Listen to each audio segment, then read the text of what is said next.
Bagaimana para ulama menjelaskan sunnah tidak melebihi sejauh 3 hasta jarak antara suatu baris dengan baris belakangnya dan jarak antara imam dan baris terdepannya. Tuh, lihat tuh batasnya 3 has.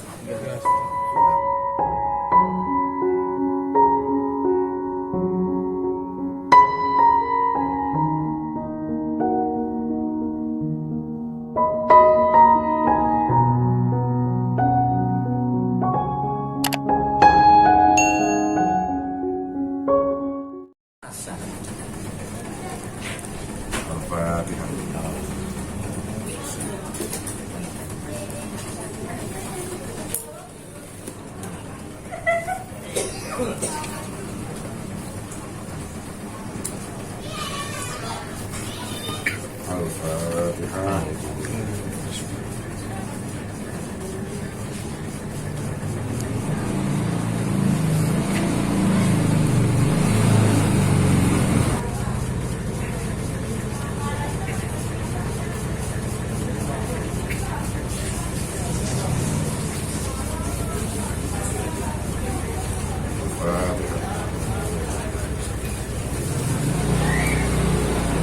Alhamdulillah wassalatu wassalamu ala rasulillah wa maulana Muhammad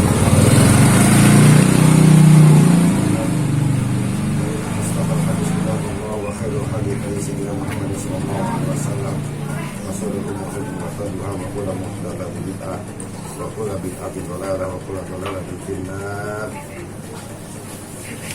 Wa minha ilmun bintiqali imamin birru'yatin lahu auli ba'di soffin au sima'in disawatihi aduhuma fi uluwin wal akharu fi safalin usturita adamul hailulatin la muhadatu qaduma qadamil ala sal asfali wa in kana fi ghairi sajadin.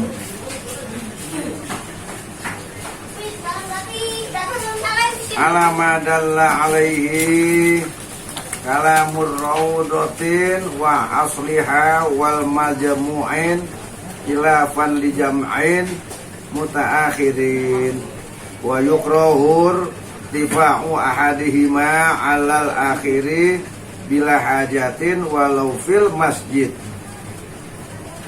Cabang, apabila salah satu pihak imam atau makmum bertempat di atas sedang yang lain di ruang bawah, maka disyaratkan antara keduanya tidak ada takbir,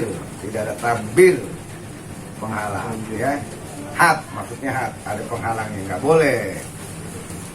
Tidak disyaratkan juga agar telapak kaki yang berada di ruang atas berada di tempat di atas kepala yang berada di bawah.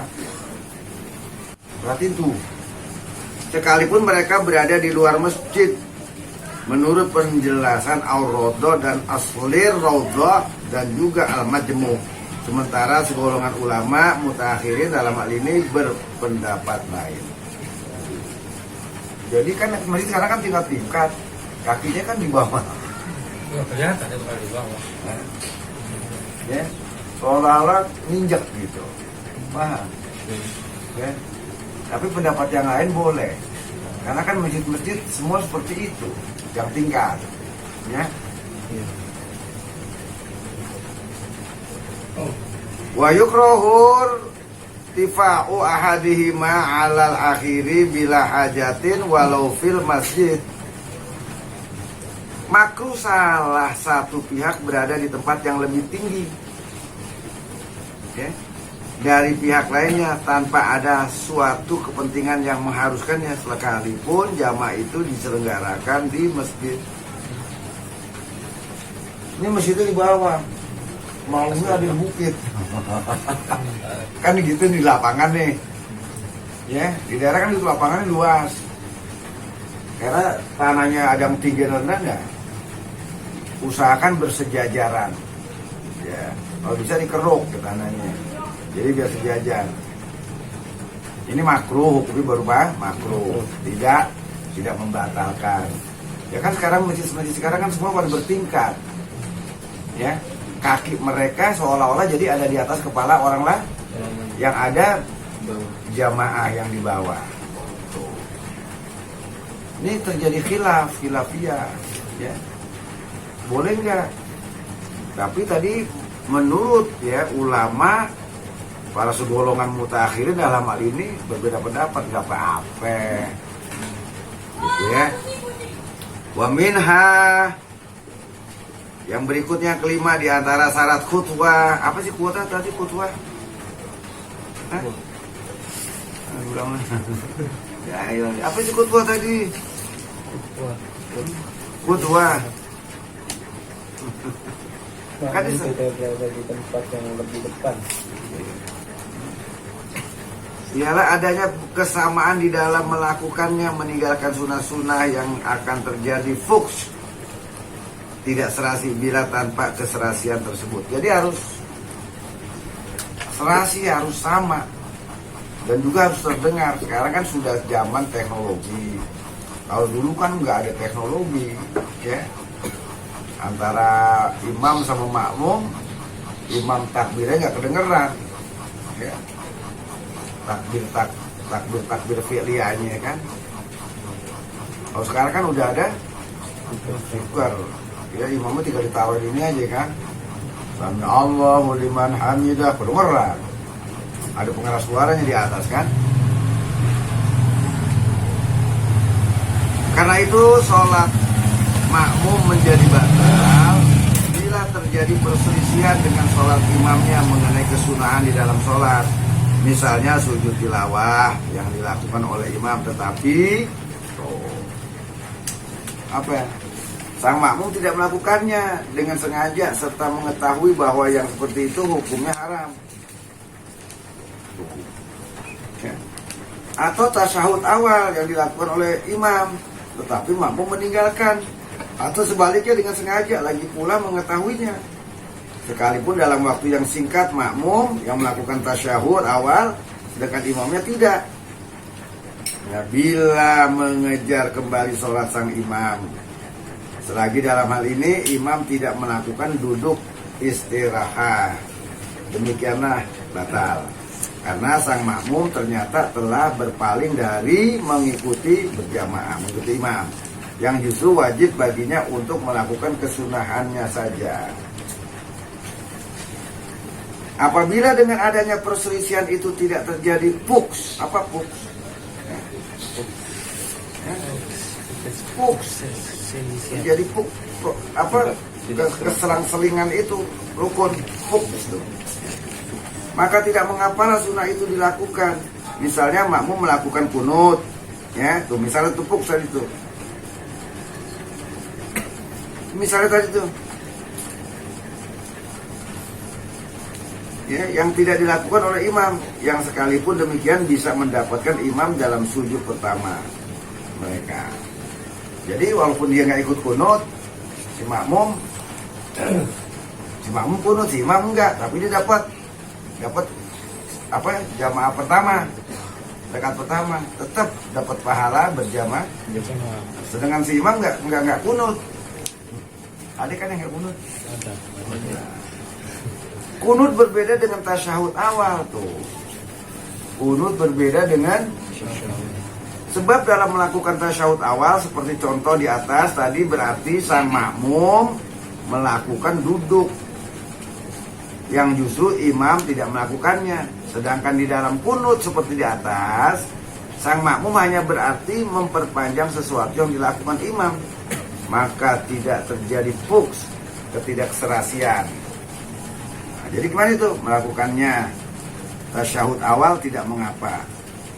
Kalau tasyahud awal nggak mengapa. Jika imam yang tidak melakukannya itu melakukan duduk istirahat, sebab yang membatalkan sholat pada dasarnya di sini adalah melakukan duduk yang tidak dilakukan oleh sang imam.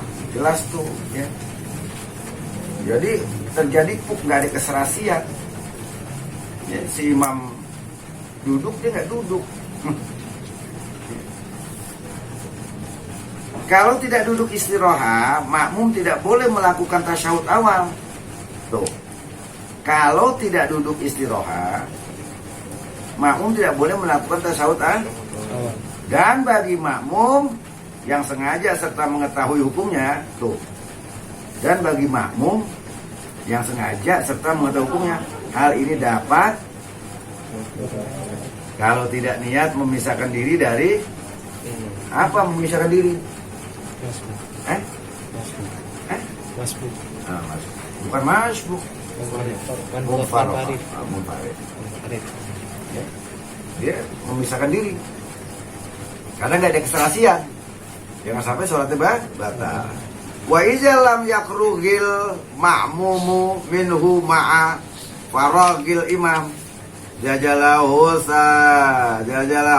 takhalafu li'it mamihi bal nudibain alima annahu mudrikul fatihata bikamaliha qabla ruku'il imam. Apabila seorang makmum ternyata belum selesai melakukan tasyahud, apabila seorang makmum ternyata belum selesai melakukan tasyahud awal, sedangkan imam sudah selesai, maka baginya diperbolehkan berselisih dengan imam guna merampungkan tasyahudnya.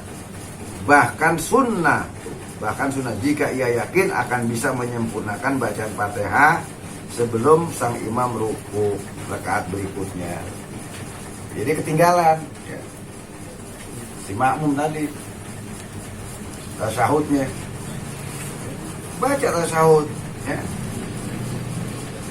Tidak sunnah berselisih guna menyempurnakan bacaan surat, malahan makruh bila kemudian tidak dapat membarengi imamnya di waktu ruku. Gak usah baca surat, ikutin aja imamnya, bahkan makruh.